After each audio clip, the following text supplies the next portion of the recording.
A Scandal in Bohemia.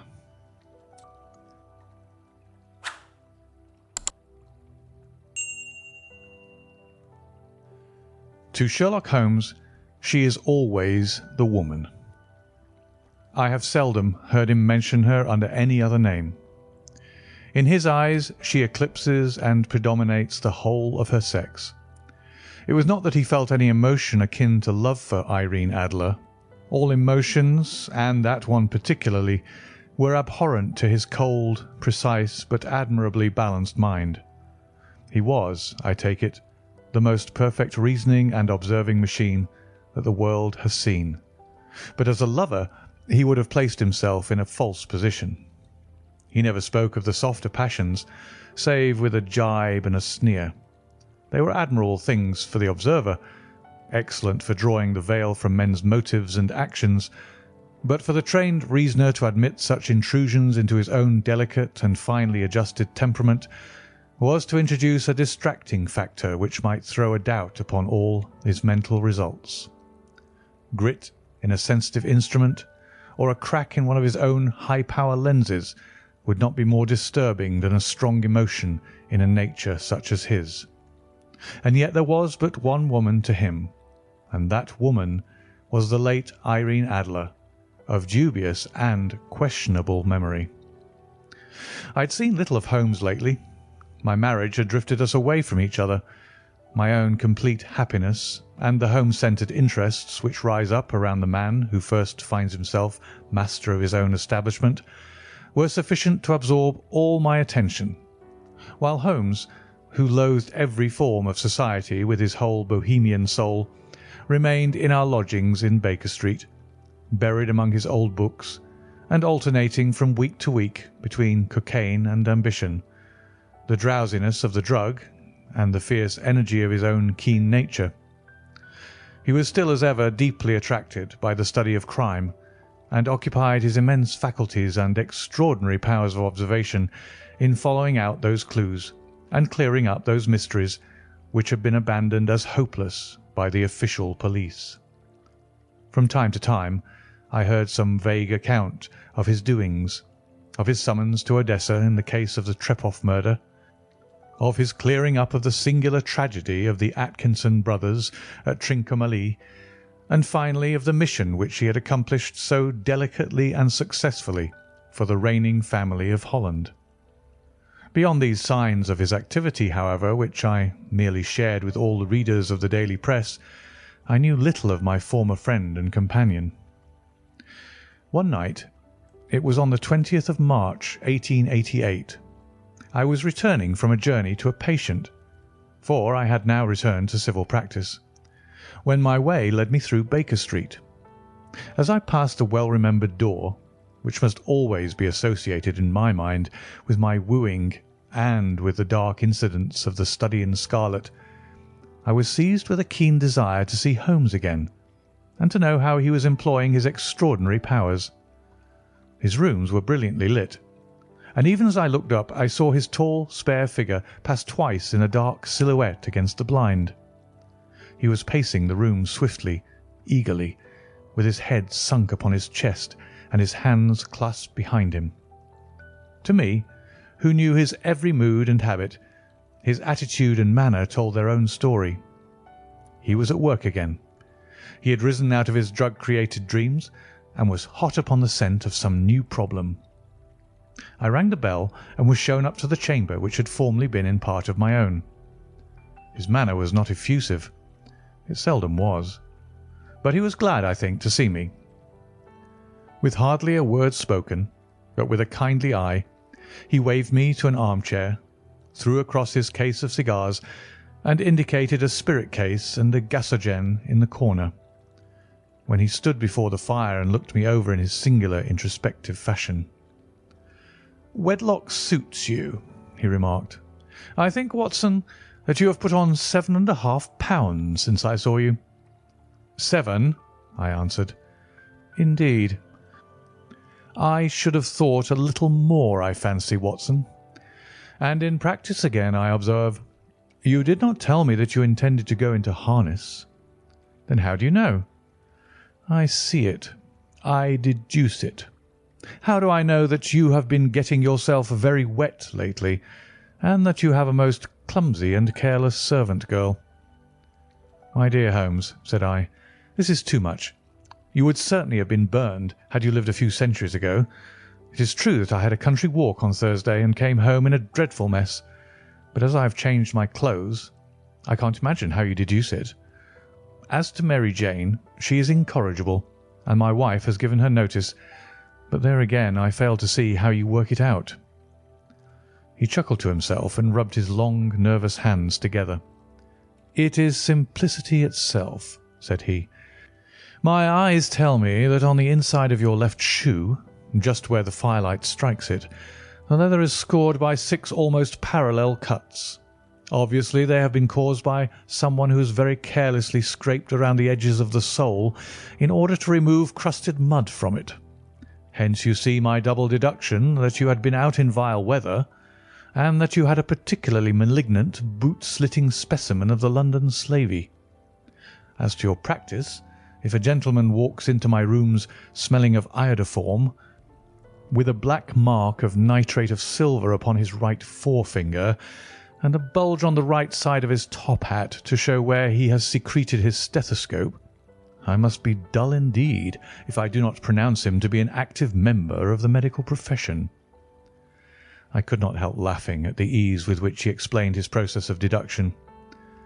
"When I hear you give your reasons," I remarked, "the thing always appears to me so ridiculously simple that I could easily do it myself, though at each successive instance of your reasoning I am baffled until you explain your process. And yet I believe that my eyes are as good as yours."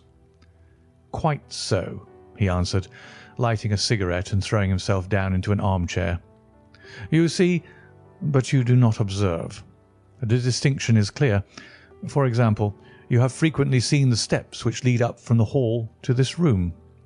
"Frequently." "How often?" "Well, some hundreds of times." "Then how many are there?" "How many? I don't know." "Quite so. You have not observed, and yet you have seen.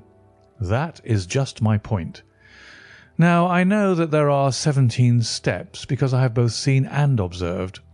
By the way, since you are interested in these little problems, and since you are good enough to chronicle one or two of my trifling experiences, you may be interested in this." He threw over a sheet of thick pink-tinted notepaper which had been lying upon the table. "It came by the last post," said he. "Read it aloud." The note was undated and without either signature or address. "There will call upon you tonight at 7:45 o'clock," it said, "a gentleman who desires to consult you upon a matter of the very deepest moment. Your recent services to one of the royal houses of Europe have shown that you are one who may safely be trusted with matters which are of an importance which can hardly be exaggerated. This account of you we have from all quarters received. Be in your chamber, then, at that hour, and do not take it amiss if your visitor wear a mask."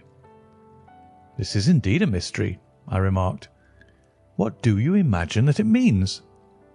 "I have no data yet. It is a capital mistake to theorize before one has data. Insensibly one begins to twist facts to suit theories, instead of theories to suit facts.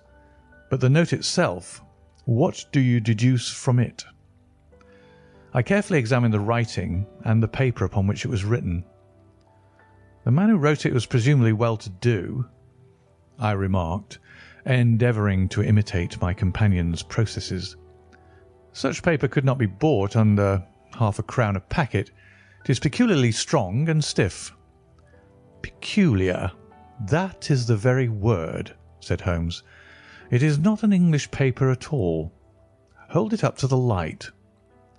I did so and saw a large E with a small g, a P and a large G with a small t woven into the texture of the paper.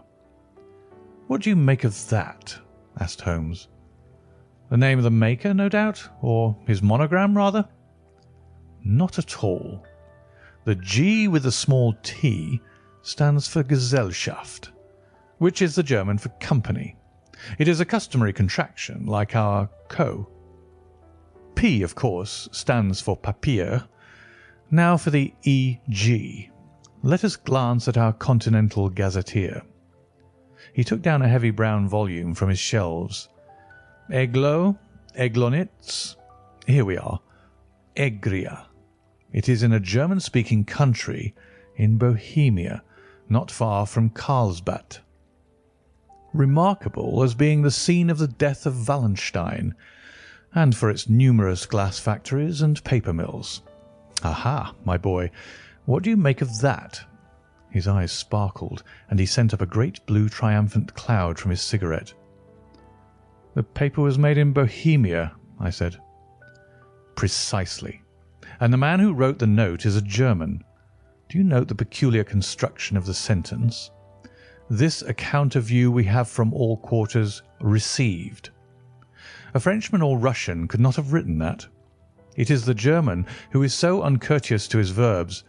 It only remains, therefore, to discover what is wanted by this German who writes upon Bohemian paper and prefers wearing a mask to showing his face. And here he comes, if I am not mistaken, to resolve all our doubts. As he spoke, there was the sharp sound of horses' hoofs and grating wheels against the curb, followed by a sharp pull at the bell. Holmes whistled. "A pair, by the sound," said he. "Yes," he continued, glancing out of the window. "A nice little brougham, and a pair of beauties. 150 guineas apiece. There's money in this case, Watson, if there's nothing else."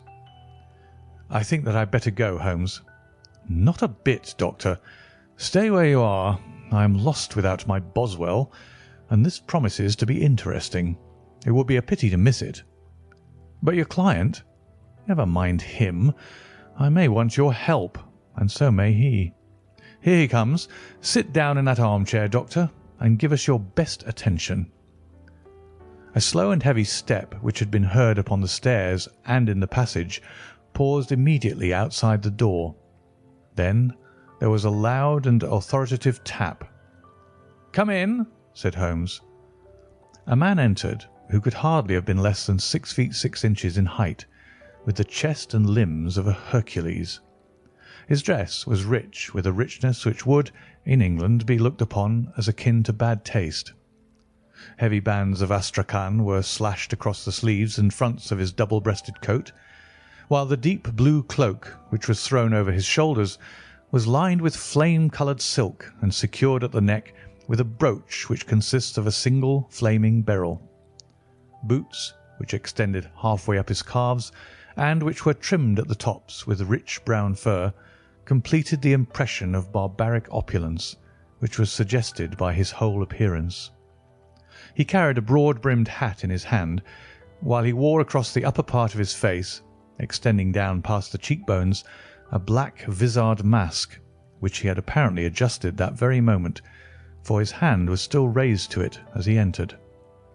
From the lower part of the face he appeared to be a man of strong character, with a thick, hanging lip and a long, straight chin, suggestive of resolution pushed to the length of obstinacy.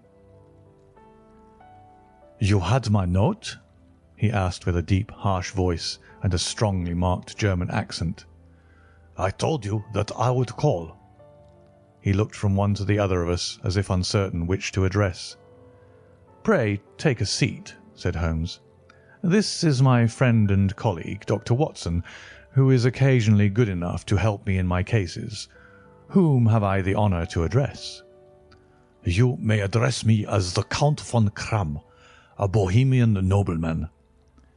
I understand that this gentleman, your friend, is a man of honour and discretion, whom I may trust with a matter of most extreme importance. If not, I should much prefer to communicate with you alone." I rose to go, but Holmes caught me by the wrist and pushed me back into my chair. "It is both or none," said he. "You may say before this gentleman anything which you may say to me." The Count shrugged his broad shoulders. "Then I must begin," said he, "by binding you both to absolute secrecy for 2 years, At the end of that time, the matter will be of no importance. At present, it is not too much to say that it is of such weight it may have an influence upon European history." "I promise," said Holmes. "And I." "You will excuse this mask," continued our strange visitor. "The august person who employs me wishes his agent to be unknown to you, and I may confess at once that the title by which I have just called myself is not exactly my own." "I was aware of it," said Holmes dryly. "The circumstances are of great delicacy, and every precaution has to be taken to quench what might grow to be an immense scandal and seriously compromise one of the reigning families of Europe. To speak plainly, the matter implicates the great house of Ormstein, hereditary kings of Bohemia." "I was also aware of that," murmured Holmes, settling himself down in his armchair and closing his eyes. Our visitor glanced with some apparent surprise at the languid, lounging figure of the man who had been no doubt depicted to him as the most incisive reasoner and most energetic agent in Europe. Holmes slowly reopened his eyes and looked impatiently at his gigantic client. "If your Majesty would condescend to state your case," he remarked, "I should be better able to advise you." The man sprang from his chair and paced up and down the room in an uncontrollable agitation. Then, with a gesture of desperation, he tore the mask from his face and hurled it upon the ground. "You are right," he cried. "I am the king. Why should I attempt to conceal it?" "Why, indeed?" murmured Holmes. "Your Majesty had not spoken before I was aware that I was addressing Wilhelm Gottsreich Sigismund von Ormstein, Grand Duke of Cassel-Felstein and hereditary King of Bohemia." "But you can understand," said our strange visitor, sitting down once more and passing his hand over his high white forehead.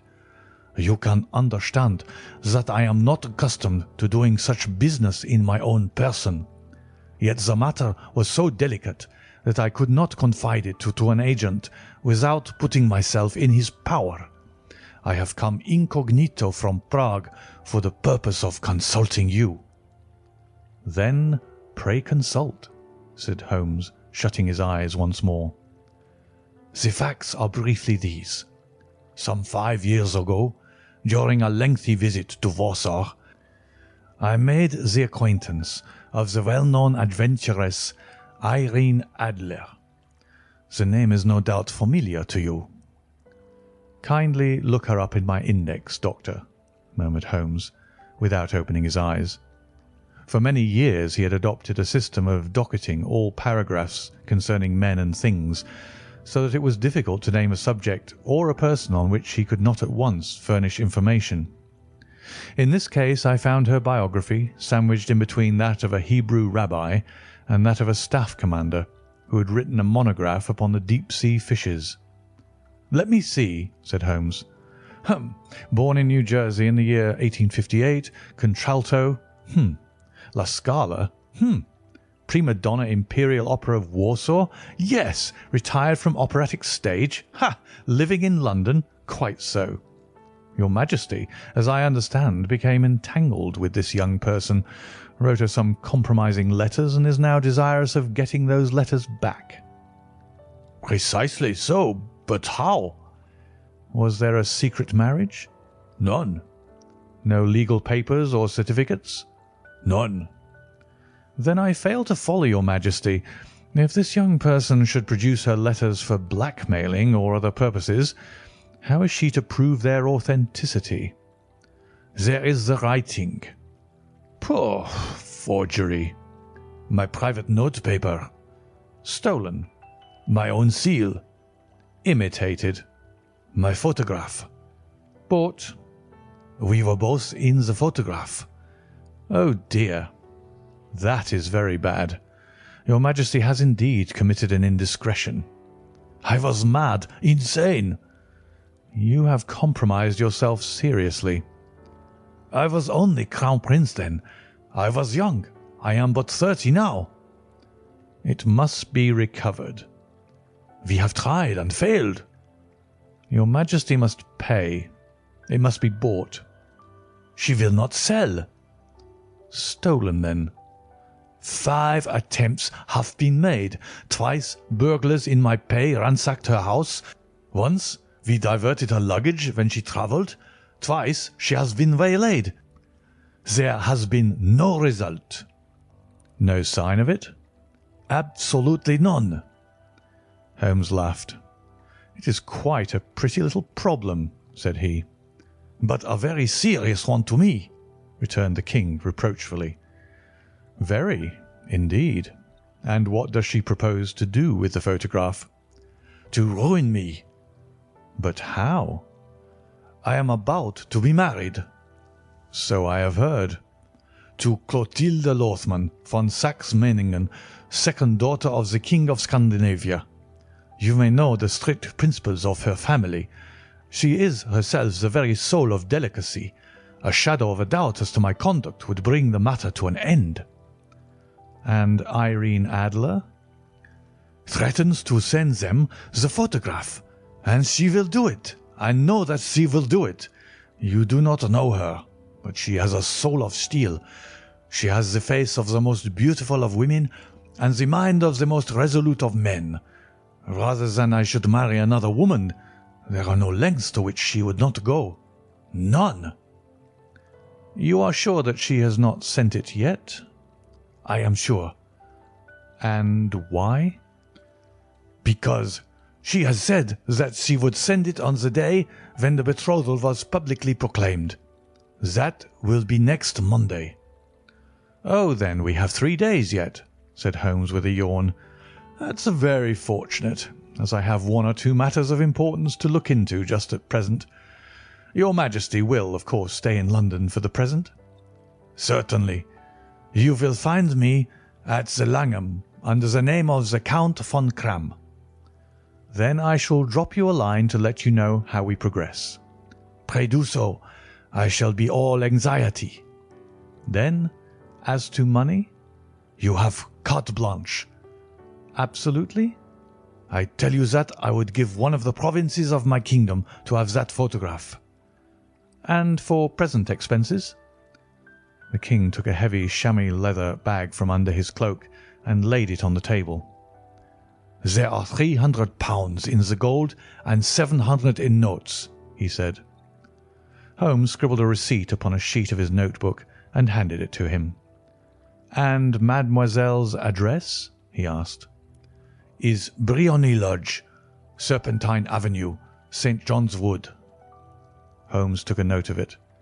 "One other question," said he. "Was the photograph a cabinet?" "It was." "Then good night, Your Majesty, and I trust that we shall soon have some good news for you. And good night, Watson," he added, as the wheels of the royal brougham rolled down the street. "If you will be good enough to call tomorrow afternoon at 3 o'clock, I should like to chat this little matter over with you." 2. At 3 o'clock precisely, I was at Baker Street, but Holmes had not yet returned. The landlady informed me that he had left the house shortly after 8 o'clock in the morning. I sat down beside the fire, however, with the intention of awaiting him, however long he might be. I was already deeply interested in his inquiry, for though it was surrounded by none of the grim and strange features which were associated with the 2 crimes which I had already recorded, still the nature of the case and the exalted station of his client gave it a character of its own. Indeed, apart from the nature of the investigation which my friend had on hand, there was something in his masterly grasp of a situation and his keen, incisive reasoning which made it a pleasure to me to study his system of work, and to follow the quick, subtle methods by which he disentangled the most inextricable mysteries. So accustomed was I to his invariable success that the very possibility of his failing had ceased to enter into my head. It was close upon 4 before the door opened, and a drunken-looking groom, ill-kempt and side-whiskered, with an inflamed face and disreputable clothes, walked into the room. Accustomed as I was to my friend's amazing powers in the use of disguises, I had to look 3 times before I was certain that it was indeed he. With a nod, he vanished into the bedroom, whence he emerged in 5 minutes, tweed-suited and respectable, as of old. Putting his hands into his pockets, he stretched out his legs in front of the fire and laughed heartily for some minutes. "Well, really," he cried, and then he choked and laughed again until he was obliged to lie back, limp and helpless, in the chair. "What is it?" "It's quite too funny. I am sure you could never guess how I employed my morning or what I ended by doing." "I can't imagine. I suppose that you have been watching the habits and perhaps the house of Miss Irene Adler." "Quite so. But the sequel was rather unusual. I will tell you, however. I left the house a little after 8 o'clock this morning in the character of a groom out of work. There is a wonderful sympathy and freemasonry among horsey men. Be one of them, and you will know all that there is to know. I soon found Briony Lodge. 'Tis a bijou villa with a garden at the back, but built out in front right up to the road, 2 stories. Chubb lock to the door, large sitting room on the right side, well furnished, with long windows almost to the floor, and those preposterous English window fasteners which a child could open. Behind there was nothing remarkable, save that the passage window could be reached from the top of the coach house. I walked round it and examined it closely from every point of view, but without noting anything else of interest. I then lounged down the street and found, as I expected, that there was a mews in a lane which runs down by one wall of the garden. I lent the ostlers a hand in rubbing down their horses, and received in exchange 2d, a glass of half and half, 2 fills of shag tobacco, and as much information as I could desire about Miss Adler, to say nothing of half a dozen other people in the neighbourhood in whom I was not the least interested, but whose biographies I was compelled to listen to. "And what of Irene Adler?" I asked. "Oh, she has turned all the men's heads down in that part. She is the daintiest thing under a bonnet on this planet. So say the Serpentine Mews to a man. She lives quietly, sings at concerts, drives out at 5 every day, and returns at 7 sharp for dinner. Seldom goes out at other times, except when she sings. Has only 1 male visitor, but a good deal of him. He is dark, handsome, and dashing, never calls less than once a day, and often twice. He is a Mr. Godfrey Norton of the Inner Temple. See the advantages of a cabman as a confidant. They had driven him home a dozen times from Serpentine Mews, and knew all about him. When I had listened to all they had to tell, I began to walk up and down near Briony Lodge once more, and to think over my plan of campaign. This Godfrey Norton was evidently an important factor in the matter. He was a lawyer. That sounded ominous. What was the relation between them, and what the object of his repeated visits? Was she his client, his friend, or his mistress? If the former, she had probably transferred the photograph to his keeping. If the latter, it was less likely. On the issue of this question depended whether I should continue my work at Briony Lodge, or turn my attention to the gentlemen's chambers in the Temple. It was a delicate point, and it widened the field of my inquiry. I fear that I bore you with these details, but I have to let you see my little difficulties if you are to understand the situation. "I am following you closely," I answered. I was still balancing the matter in my mind when a hansom cab drove up to Briony Lodge, and a gentleman sprang out. He was a remarkably handsome man, dark, aquiline, and moustached, evidently the man of whom I had heard. He appeared to be in a great hurry, shouted to the cabman to wait, and brushed past the maid, who opened the door with the air of a man who was thoroughly at home.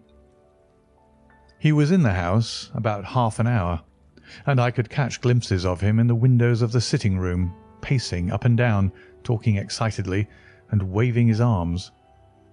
Of her I could see nothing. Presently he emerged, looking even more flurried than before. As he stepped up to the cab he pulled a gold watch from his pocket and looked at it earnestly, "Drive like the devil," he shouted. "First to Cross and Hankey's in Regent Street, and then to the Church of St. Monica in Edgware Road. Half a guinea if you do it in 20 minutes." Away they went, and I was just wondering whether I should not do well to follow them when up the lane came a neat little landau. The coachman, with his coat only half buttoned, and his tie under his ear, while all the tags of his harness were sticking out of the buckles. It hadn't pulled up before she shot out of the hall door and into it. I only caught a glimpse of her at the moment, but she was a lovely woman, with a face that a man might die for. "The Church of St. Monica, John," she cried, "and half a sovereign if you reach it in 20 minutes." This was quite too good to lose, Watson. I was just balancing whether I should run for it or whether I should perch behind her landau when a cab came through the street. The driver looked twice at such a shabby fare, but I jumped in before he could object. "The Church of St. Monica," said I, "and half a sovereign if you reach it in 20 minutes." It was 25 minutes to 12, and of course it was clear enough what was in the wind. My cabby drove fast. I don't think I ever drove faster, but the others were there before us. The cab and the landau with their steaming horses were in front of the door when I arrived. I paid the man and hurried into the church. There was not a soul there save the two whom I had followed and a surpliced clergyman who seemed to be expostulating with them. They were all three standing in a knot in front of the altar. I lounged up the side aisle like any other idler who has dropped into a church. Suddenly, to my surprise, the three at the altar faced round to me and Godfrey Norton came running as hard as he could towards me. "Thank God!" he cried. "You'll do. Come, come!" "What then?" I asked. "Come, man, come. Only 3 minutes or it won't be legal." I was half dragged up to the altar, and before I knew where I was I found myself mumbling responses which were whispered in my ear and vouching for things of which I knew nothing, and generally assisting in the secure tying up of Irene Adler, spinster, to Godfrey Norton, bachelor. It was all done in an instant, and there was the gentleman thanking me on the one side and the lady on the other, while the clergyman beamed on me in front. It was the most preposterous position in which I have ever found myself in my life, and it was the thought of it that started me laughing just now. It seems that there had been some informality about their licence, that the clergyman absolutely refused to marry them without a witness of some sort, and that my lucky appearance saved the bridegroom from having to sally out into the streets in search of a best man. The bride gave me a sovereign, and I mean to wear it on my watch chain in memory of the occasion. "This is a very unexpected turn of affairs," said I. "And what then?" "Well, I found my plans were seriously menaced. It looked as if the pair might take an immediate departure, and so necessitate very prompt and energetic measures on my part. At the church door, however, they separated, he driving back to the Temple, and she to her own house. "I shall drive out in the park at 5 as usual," she said as she left him. I heard no more. They drove away in different directions, and I went off to make my own arrangements. "Which are?" "Some cold beef and a glass of beer," he answered, ringing the bell. "I have been too busy to think of food, and I am likely to be busier still this evening. By the way, Doctor, I shall want your cooperation." "I shall be delighted." "You don't mind breaking the law?" "Not in the least." "Nor running a chance of arrest?" "Not in a good cause." "Oh, the cause is excellent." "Then I am your man." "I was sure that I might rely on you." "But what is it you wish?" "When Mrs. Turner has brought in the tray I will make it clear to you. Now," he said, as he turned hungrily on the simple fare that our landlady had provided, "I must discuss it while I eat, for I have not much time. It is nearly 5 now. In 2 hours we must be on the scene of action. Miss Irene, or Madam, rather, returns from her drive at 7. We must be at Briony Lodge to meet her." "And what then?" "You must leave that to me. I have already arranged what is to occur. There is only one point on which I must insist. You must not interfere. Come what may, you understand?" I am to be neutral? To do nothing whatever. There will probably be some small unpleasantness. Do not join in it. It will end in my being conveyed into the house. 4 or 5 minutes afterwards the sitting-room window will open. You are to station yourself close to that open window. Yes. You are to watch me, for I will be visible to you. Yes. And when I raise my hand, so, you will throw into the room what I give you to throw, and will at the same time raise the cry of fire. You quite follow me? Entirely. It is nothing very formidable, he said, taking a long cigar-shaped roll from his pocket. It is an ordinary plumber's smoke rocket, fitted with a cap at either end to make it self-lighting. Your task is confined to that. When you raise your cry of fire, it will be taken up by quite a number of people. You may then walk to the end of the street, and I will rejoin you in 10 minutes. I hope that I have made myself clear. I am to remain neutral, to get near the window, to watch you, and at the signal to throw in this object, then to raise the cry of fire, and to wait you at the corner of the street. Precisely. Then you may entirely rely on me. That is excellent. I think, perhaps, it is almost time that I prepare for the new role I have to play. He disappeared into his bedroom and returned in a few minutes in the character of an amiable and simple-minded nonconformist clergyman. His broad black hat, his baggy trousers, his white tie, his sympathetic smile, and general look of peering and benevolent curiosity was such as Mr. John Hare alone could have equalled. It was not merely that Holmes changed his costume. His expression, his manner, his very soul seemed to vary with every fresh part that he assumed. The stage lost a fine actor, even as science lost an acute reasoner when he became a specialist in crime. It was 6:15 when we left Baker Street, and it still wanted 10 minutes to the hour when we found ourselves in Serpentine Avenue. It was already dusk, and the lamps were just being lighted as we paced up and down in front of Briony Lodge, waiting for the coming of its occupant. The house was just such as I had pictured it from Sherlock Holmes' succinct description, but the locality appeared to be less private than I expected. On the contrary, for a small street in a quiet neighbourhood, it was remarkably animated. There was a group of shabbily dressed men, smoking and laughing in a corner, a scissors grinder with his wheel, 2 guardsmen who were flirting with a nurse girl, and several well-dressed young men who were lounging up and down with cigars in their mouths. "You see," remarked Holmes, as we paced to and fro in front of the house, "this marriage rather simplifies matters. The photograph becomes a double-edged weapon now. The chances are that she would be as averse to its being seen by Mr. Godfrey Norton as our client is to its coming to the eyes of his princess. Now the question is, where are we to find the photograph?" "Where indeed?" "It is most unlikely that she carries it about with her. It is cabinet size, too large for easy concealment about a woman's dress. She knows that the king is capable of having her waylaid and searched. 2 attempts of the sort have already been made. We may take it, then, that she does not carry it about with her. Where, then? Her banker or her lawyer? There is that double possibility. But I am inclined to think neither. Women are naturally secretive, and they like to do their own secreting. Why should she hand it over to anyone else? She could trust her own guardianship, but she could not tell what indirect or political influence might be brought to bear upon a businessman. Besides, remember that she had resolved to use it within a few days. It must be where she can lay her hands upon it. It must be in her own house." "But it has twice been burgled."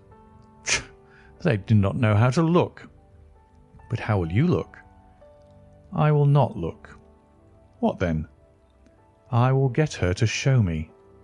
"But she will refuse." "She will not be able to. But I hear the rumble of wheels. It is her carriage. Now, carry out my orders to the letter." As he spoke, the gleam of the sidelights of a carriage came round the curve of the avenue. It was a smart little landau, which rattled up to the door of Briony Lodge. As it pulled up, one of the loafing men at the corner dashed forward to open the door in the hope of earning a copper, but was elbowed away by another loafer who had rushed up with the same intention. A fierce quarrel broke out, which was increased by the two guardsmen who took sides with one of the loungers and by the scissors grinder who was equally hot upon the other side. A blow was struck, and in an instant the lady who had stepped from her carriage was the centre of a little knot of flushed and struggling men who struck savagely at each other with their fists and sticks. Holmes dashed into the crowd to protect the lady, but just as he reached her, he gave a cry and dropped to the ground with the blood running freely down his face. At his fall, the guardsmen took to their heels in one direction and the loungers in the other, while a number of better-dressed people, who had watched the scuffle without taking part in it, crowded in to help the lady and to attend to the injured man. Irene Adler, as I will still call her, had hurried up the steps, but she stood at the top with her superb figure outlined against the lights of the hall, looking back into the street. "Is the poor gentleman much hurt?" she asked. "He is dead," cried several voices. "No, no, there's life in him," shouted another. "But he'll be gone before you can get him to hospital." "He's a brave fellow," said a woman. "They would have had the lady's purse and watch if it hadn't been for him. They were a gang, and a rough one, too. Ah, he's breathing now." "He can't lie in the street. May we bring him in, ma'am?" "Surely. Bring him into the sitting-room. There's a comfortable sofa. This way, please." Slowly and solemnly he was borne into Briony Lodge and laid out in the principal room, while I still observed the proceedings from my post by the window. The lamps had been lit, but the blinds had not been drawn, so that I could see Holmes as he lay upon the couch.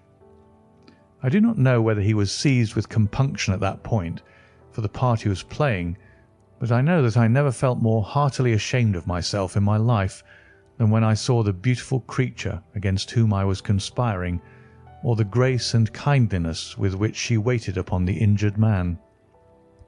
And yet it would be the blackest treachery to Holmes to draw back now from the part which he had entrusted to me. I hardened my heart and took the smoke rocket from under my ulster. After all, I thought, we're not injuring her. We are but preventing her from injuring another. Holmes had sat upon the coach, and I saw him motion like a man who is in need of air. A maid rushed across and threw open the window.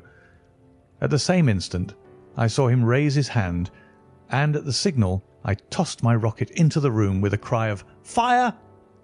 The word was no sooner out of my mouth than the whole crowd of spectators, well dressed and ill, gentlemen, ostlers, and servant maids, joined in a general shriek of "Fire!" Thick clouds of smoke curled through the room and out at the open window.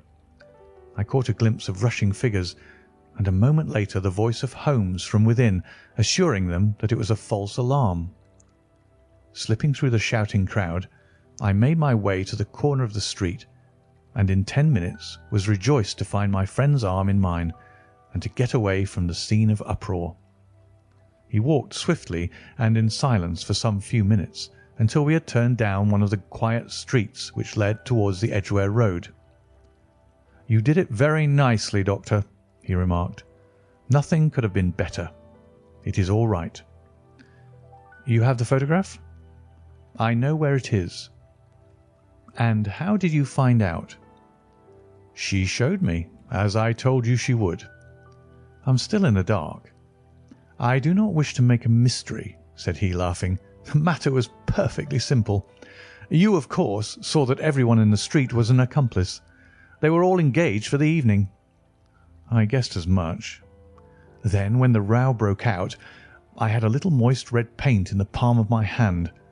I rushed forward, fell down, clapped my hand to my face, and became a piteous spectacle. It is an old trick." "That also I could fathom." "Then they carried me in. She was bound to have me in. What else could she do? And into her sitting-room, which was the very room which I suspected. It lay between that and her bedroom, and I was determined to see which.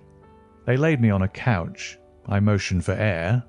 They were compelled to open the window, and you had your chance." How did that help you?"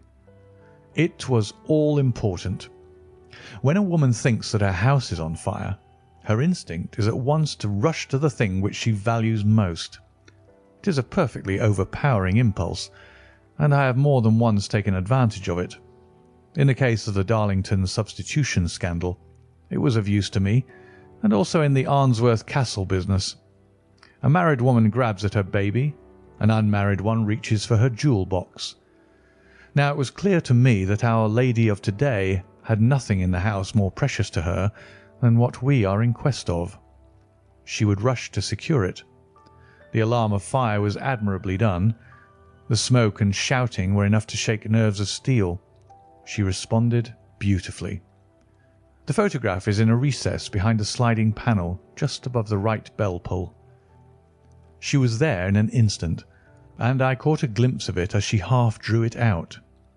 When I cried out that it was a false alarm, she replaced it, glanced at the rocket, rushed from the room, and I have not seen her since. I rose and, making my excuses, escaped from the house.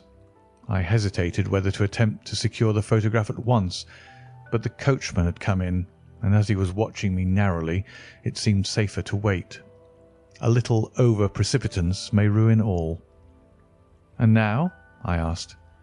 "Our quest is practically finished. I shall call with the King tomorrow, and with you if you care to come with us. We will be shown into the sitting-room to wait for the lady, but it is probable that when she comes she may find neither of us nor the photograph. It might be a satisfaction to His Majesty to regain it with his own hands." "And when will you call?" "At 8 in the morning. She will not be up, so that we shall have a clear field. Besides, we must be prompt, for this marriage may mean a complete change in her life and habits. I must wire to the King without delay." We had reached Baker Street and had stopped at the door.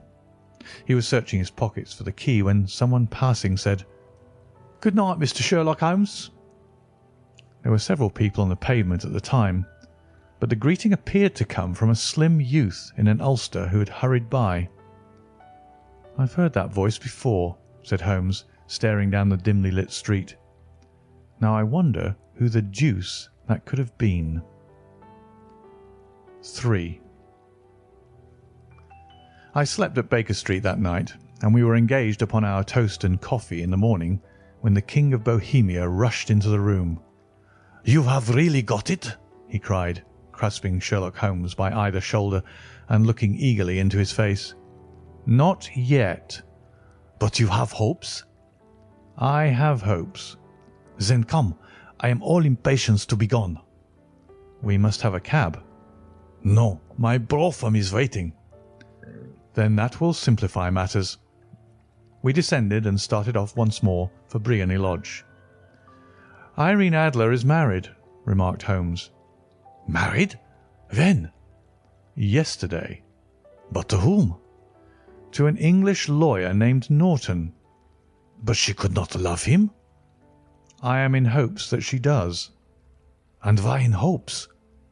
"Because it would spare your Majesty all fear of future annoyance. If the lady loves her husband, she does not love your Majesty. If she does not love your Majesty, then there is no reason why she should interfere with your Majesty's plan." "It is true. And yet, well, I wish she had been of my own station. What a queen she would have made." He relapsed into a moody silence, which was not broken until we drew up in Serpentine Avenue. The door of Briony Lodge was open, and an elderly woman stood upon the steps. She watched us with a sardonic eye as we stepped from the brougham. "Mr. Sherlock Holmes, I believe," said she. "I am Mr. Holmes," answered my companion, looking at her with a questioning and rather startled gaze. "Indeed. My mistress told me that you were likely to call. She left this morning with her husband by the 5:15 train from Charing Cross for the Continent."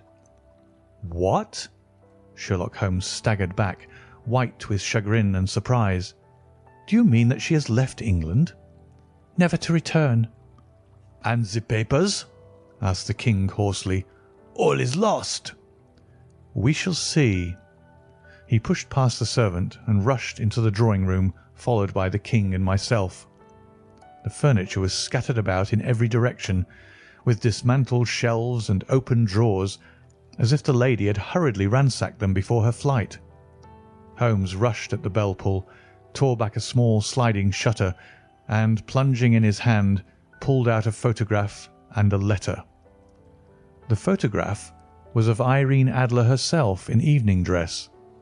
The letter was superscribed to Sherlock Holmes, Esquire, to be left till called for. My friend tore it open, and we all three read it together. It was dated at midnight of the preceding night, and ran in this way: "My dear Mr. Sherlock Holmes, you really did it very well. You took me in completely. Until after the alarm of fire, I had not a suspicion. But then, when I found how I had betrayed myself, I began to think. I had been warned against you months ago. I had been told that if the King employed an agent it would certainly be you, and your address had been given to me. Yet with all this you made me reveal what you wanted to know. Even after I became suspicious, I found it hard to think evil of such a dear, kind old clergyman. But you know, I have been trained as an actress myself. Male costume is nothing new to me. I often take advantage of the freedom which it gives. I sent John the coachman to watch you, ran upstairs, got into my walking clothes, as I call them, and came down just as you departed. Well, I followed you to your door, and so made sure that I was really an object of interest to the celebrated Mr. Sherlock Holmes. Then I rather imprudently wished you good night, and started for the Temple to see my husband. We both thought the best resource was flight, when pursued by so formidable an antagonist. So you will find the nest empty when you call tomorrow. As to the photograph, your client may rest in peace. I love and am loved by a better man than he. The King may do what he will without hindrance from one whom he has cruelly wronged. I keep it only to safeguard myself, and to preserve a weapon which will always secure me from any steps which he might take in the future. I leave a photograph which he might care to possess, and I remain, dear Mr. Sherlock Holmes, very truly yours, Irene Norton, née Adler." "What a woman! Oh, what a woman!" cried the King of Bohemia, when we had all three read this epistle. "Did I not tell you how quick and resolute she was? Would she not have made an admirable queen? Is it not a pity that she was not on my level?" "From what I have seen of the lady, she seems indeed to be on a very different level to your Majesty," said Holmes coldly. "I am sorry that I have not been able to bring your Majesty's business to a more successful conclusion." "On the contrary, my dear sir," cried the King, "nothing could be more successful. I know that her word is inviolate. The photograph is now as safe as if it were in the fire." "I am glad to hear your Majesty say so." "I am immensely indebted to you. Pray tell me, in what way I can reward you? This ring?" He slipped an emerald snake ring from his finger and held it out upon the palm of his hand. "Your Majesty has something which I should value even more highly," said Holmes. "You have but to name it." "This photograph." The King stared at him in amazement. "Irene's photograph?" he cried. "Certainly, if you wish it." "I thank you, your Majesty. Then there is no more to be done in the matter. I have the honour to wish you a very good morning." He bowed, and turning away without observing the hand which the King had stretched out to him, he set off in my company for his chambers. And that was how a great scandal threatened to affect the kingdom of Bohemia, and how the best plans of Mr. Sherlock Holmes were beaten by a woman's wit. He used to make merry over the cleverness of women, but I have not heard him do it of late, and when he speaks of Irene Adler, or when he refers to her photograph, it is always under the honourable title of the woman.